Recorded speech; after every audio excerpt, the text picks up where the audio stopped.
Welcome to Whispers and Confessions. There might be a twist waiting, so please make sure to watch until the end. Don't forget to subscribe and like. Let's begin right away.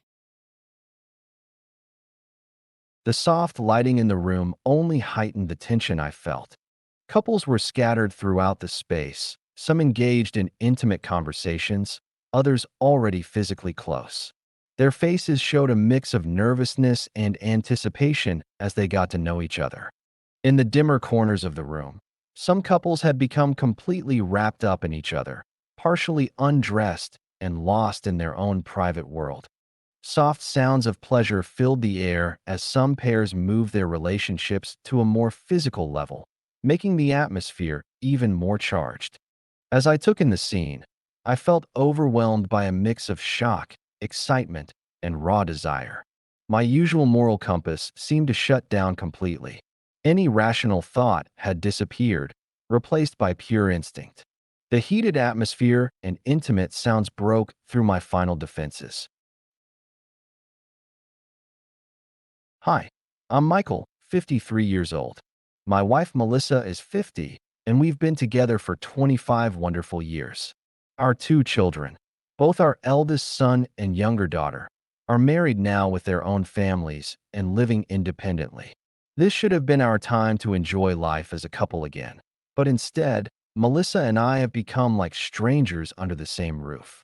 Our once lively living room, which used to echo with our kids' laughter, is now eerily quiet. Melissa spends her days working part-time at a local mall before coming home. The only words we exchange are basic pleasantries like, "What's for dinner?" before retreating to our separate rooms. Back when we first got married, life was truly blissful. Melissa wasn't just hardworking and responsible. She'd greet me every morning with the warmest smile. When our kids were little, our home was filled with joy, and just catching each other's eye would make our hearts skip a beat. I always tried my best to juggle work and family life, often stopping by the florist on my way home to pick up Melissa's favorite flowers. We were totally in sync with each other, understanding and considerate, and we'd fall asleep holding hands every night. Weekends meant family picnics in the park, and in the evenings, Melissa and I would unwind with a glass of wine together. Weekend mornings were special. We'd sleep in and wake up wrapped in each other's warmth. After putting the kids to bed, we'd play soft music and just gaze into each other's eyes, sharing tender moments. PDA was our thing. We'd hug and kiss just because, and sometimes we'd leave the kids with their grandparents for a romantic getaway at a hotel. But somewhere down the line, that spark fizzled out. As the kids grew up and moved out, leaving just the two of us, an uncomfortable silence took over. We even started forgetting each other's birthdays, only realizing with a dull, "Oh, right, it's your birthday today." Even though we're older now, there's still this yearning between us. Sometimes I watch Melissa sleeping and want to hold her close like I used to, but this invisible wall between us stops me. We've got so many years ahead of us. It just doesn't feel right living like we're avoiding each other. Looking back, Melissa always put our family first. After college, she worked at an accounting firm and kept her full-time job after we got married. But when our first baby came along, she willingly stepped back to part-time work for our family's sake. I was working in insurance then. The pay was decent, but with city living costs and education expenses, things were tight. Thanks to Melissa's dedication, we managed to put both kids through college, and I'm forever grateful for that. But gradually, our conversations became all about bills and the kids' grades, losing that loving connection we once had. Even now with the kids gone, that heavy atmosphere lingers. We used to travel together and celebrate special occasions with nice dinners. But those romantic moments feel like ancient history from over a decade ago. We're basically roommates now, living under the same roof as strangers. Although I'm still about 12 years from retirement, I head to work each day feeling down, struggling to focus because of how things are with Melissa. My work performance has taken a hit, and I catch myself sighing through conversations with coworkers. At mealtimes, Melissa eats in silence, cleans up, and disappears into her room. Some nights, I want to share our bed like we used to, but I can't even bring myself to talk to her after she's turned in. Friends keep suggesting we take a trip now that we're empty nesters, but Melissa always brushes it off, claiming she's too busy to take time off. I wonder if maybe she just prefers being out of the house rather than home with me, but I don't have the guts to ask. It feels like our marriage is slipping away, and I'm at a total loss. While wrestling with these thoughts, I stumbled across an interesting ad in a magazine. One afternoon at this quiet downtown cafe, I spotted a small notice about a couple's exchange party in what looked like some local events magazine. The ad read, "A special gathering for couples looking to spice up their marriage and find new excitement." I chuckled at first, thinking, what kind of sketchy ad is this? But for some reason, I couldn't look away. Something about the phrase couple bonding struck a chord, and I had this wild thought that it might be our last shot at saving our dying marriage. My rational side knew it was crazy, but I couldn't shake this tiny hope that maybe some couples had actually fixed their relationships this way. The ad kept popping into my head even after I got home. When I Googled it, most of what came up seemed shady or illegal. Still, part of me hoped that maybe this kind of extreme shakeup could reopen Melissa's heart. Whether it was desperation or just curiosity, I wasn't sure myself, but I finally worked up the nerve to send an email to the contact from the magazine. In my email, I poured out my honest desire to fix our stale marriage. Little did I know that this simple action would become the catalyst for a major transformation in our relationship. A few days later, I got a response from this couple's club with specific dates and locations. Reading it, my heart was racing, and I felt both nervous and intrigued. But then reality hit me hard. I had no idea how to bring this up with Melissa. She's always been extremely traditional and conservative, absolutely against any kind of cheating or betrayal. Something as out there as couple swapping would be completely off limits for her. But I couldn't stand the thought of spending the rest of our lives in this cold, distant relationship. After careful consideration, I hatched a somewhat risky but determined plan. I decided to invite Melissa to dinner, telling her about an amazing new restaurant that had supposedly just opened. Though I knew lying was wrong and cowardly, I was certain she'd never agree if I told her the truth. Deep down, I harbored a selfish hope that being in an unfamiliar setting might help her let her guard down and open up. Despite the overwhelming guilt, my desperate desire to save our marriage won out over common sense. So one evening, I tried to sound as casual as possible when I said, "Hey, I've made reservations at this special place. Would you like to go this weekend?" My heart was racing as I counted down the days until I'd have to lead Melissa to the party venue. That weekend evening, when Melissa came home exhausted from her shift at the mall, I greeted her with forced cheerfulness. "Let's get ready and head out. We don't want to be late for our reservation." Though she seemed puzzled, asking, "What's going on?" she smiled genuinely, clearly happy that I'd taken the initiative to plan a date after so long. Seeing that innocent smile only intensified my guilt, but I'd already gone too far to back out now. My hands shook on the steering wheel as we drove to the designated hotel. When we pulled up outside, Melissa gave me a suspicious look. "A hotel? I thought we were going to a restaurant." I quickly deflected, claiming, "There's an upscale new restaurant inside," before hurrying her toward the elevator. We rode up to the event floor in tense silence. As we stepped out into the hallway, we were greeted by an elegantly designed sign reading "Adult Party Reception." Melissa's eyes widened as she exclaimed, "What's this about?" But I pretended ignorance and kept walking toward the check-in desk. At reception, I simply stated "Michael," checking in, and a well-dressed staff member ushered us inside. The room was already occupied by several couples, all wearing expressions that mixed nervous energy with anticipation. Everyone was dressed to impress, most in formal attire, others in stylish casual wear. Melissa grabbed my arm, whispering urgently, "Michael, what's really going on here?" Though it pained me, I stalled, saying, "Just give it a minute. Let's sit down first." Moments later, a host in an impeccable suit took the microphone and smoothly announced, "Welcome, everyone.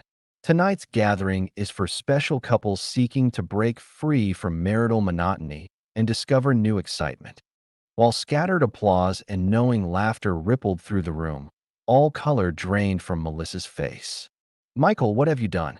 We're leaving. Now, She hissed angrily. I pleaded desperately. Please, I'm sorry. I thought this might help us, our relationship. But she cut me off, practically shaking with rage. This is insane. Absolutely not. We're going home right now. The staff and other guests tried to intervene, saying, please, stay calm. Nobody's forcing anything. Everyone feels this way at first. Why not just observe and see how you feel? But Melissa's expression remained frozen in disgust. I couldn't blame her. I'd blindsided her completely. I'm sorry, I said desperately, but our marriage, I can't keep living like strangers. Melissa just muttered, confused. What are you talking about? Before we could continue, the host announced it was time to split into groups. We found ourselves at a small table where other couples chatted cheerfully while Melissa sat in stony silence, eyes downcast. That's when he approached, a well-groomed man in his early 40s wearing an expensive suit. With a practiced smile, he said, "First time here, ma'am? You're stunning." Embarrassed, I explained, "My wife isn't really on board with this." "That's perfectly fine," he assured us. "Everyone's nervous their first time," Kevin said with a disarming smile. "No pressure at all. Perhaps we could just chat somewhere more private?" Though Melissa was clearly uncomfortable, firmly stating, "I'm sorry, but I really need to leave," Kevin ignored her protests. "Just a few minutes of conversation," he insisted, taking her arm and steering her toward a separate room despite her obvious reluctance. I tried to protest anxiously, saying, "Wait, isn't this too aggressive?" But the staff and other participants reassured me. "Don't worry, it's just a conversation." Eventually, Melissa reluctantly followed Kevin. Though my heart was heavy with guilt and anxiety, everyone around me kept smiling, insisting, "Kevin's a pro at these gatherings. He'll make her feel comfortable." I stood there helplessly, thinking, how is any of this supposed to be reassuring? As I watched Kevin lead Melissa away by the arm, a whirlwind of emotions hit me. So this is really happening. That's when Nicole, an attractive woman in her early 40s, approached and started chatting with me. Her graceful movements and sophisticated demeanor drew me in, and before I knew it, I was following her to a quiet corner of the room. All around us, couples were getting cozy with each other. The dim lighting only intensified the electric atmosphere. Throughout the room, couples were scattered about, some deep and intimate conversations, others already showing physical affection. Their faces reflected a mix of nervous energy and anticipation as they got acquainted. In the darker corners, some pairs had completely lost themselves in each other, partially undressed and entangled. They seemed oblivious to everything else around them. The air was filled with soft moans and sighs as some couples took things to a more intimate level, making the atmosphere even more charged. Taking in the scene, I felt overwhelmed by conflicting emotions, shock, excitement, and raw desire. My sense of right and wrong completely disappeared, and I couldn't think straight anymore as the heated atmosphere and intimate sounds broke down my final defenses. Melissa's face suddenly flashed through my mind. This whole situation was entirely my fault. My wife of 25 years was here because of me. My chest tightened thinking about her with Kevin. Had I made a terrible mistake bringing her here? Was I destroying our marriage for a moment of pleasure? The guilt was crushing, but it was too late to turn back now. Nicole gently took my hand and whispered, "Should we spend some time together?"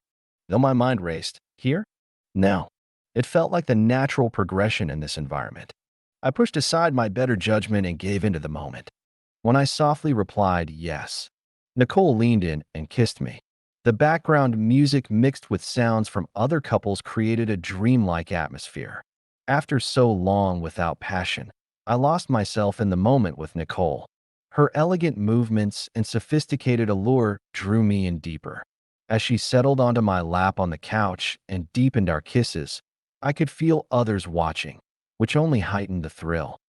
We shared an intimate moment together on the couch, reaching the peak of passion. Tears welled up as waves of long-forgotten pleasure washed over me.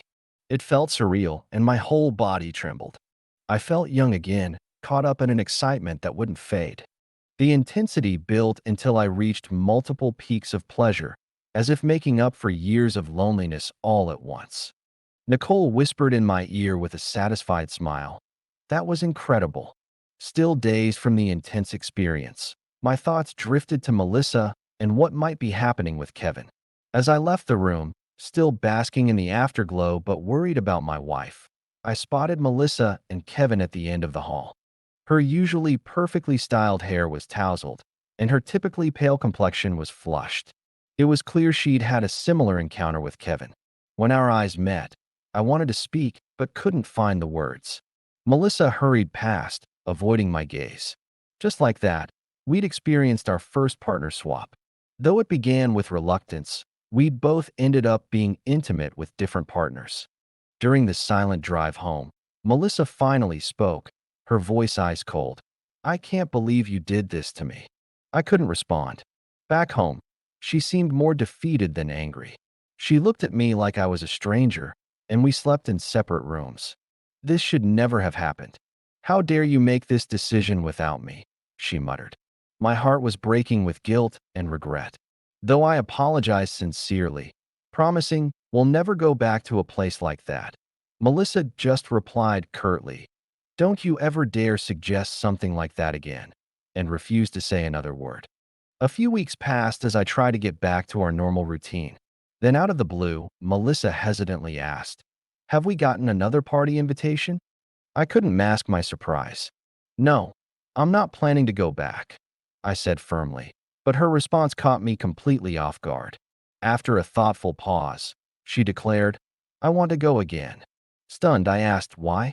You were totally against it before." Melissa fixed me with a look I'd never seen before and said, "This time it's my choice. Unlike before when you tricked me into going, I want this for myself." Her voice carried a determination that left me speechless except for a quiet, "Okay." In our 25 years of marriage, this was a side of Melissa I'd never witnessed. That's how Melissa voluntarily chose to return to the parties. I couldn't help but wonder what had changed the mind of someone who had initially been so adamantly opposed, even to the point of tears. Had that first encounter with Kevin awakened something in her? Or had some dormant desire finally surfaced?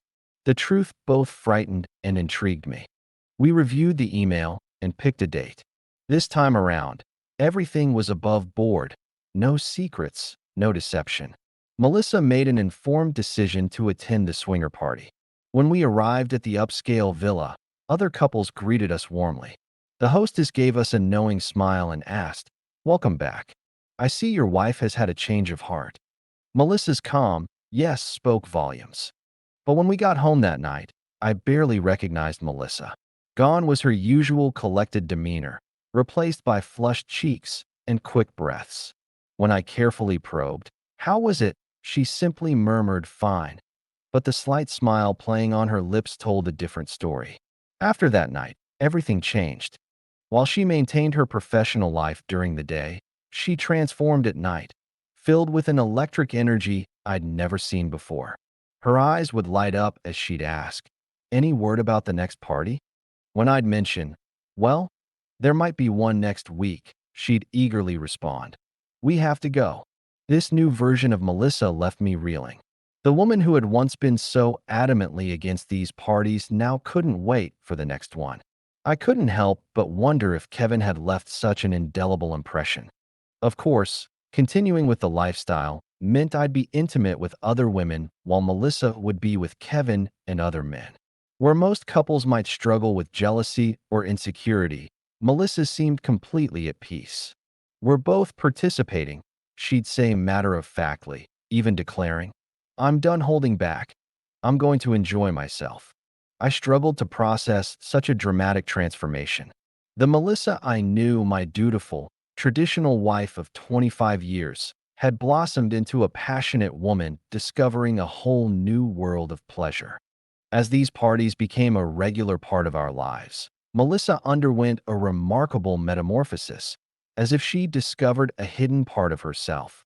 While she remained the consummate professional at her retail position during the day, party nights brought out an entirely different person.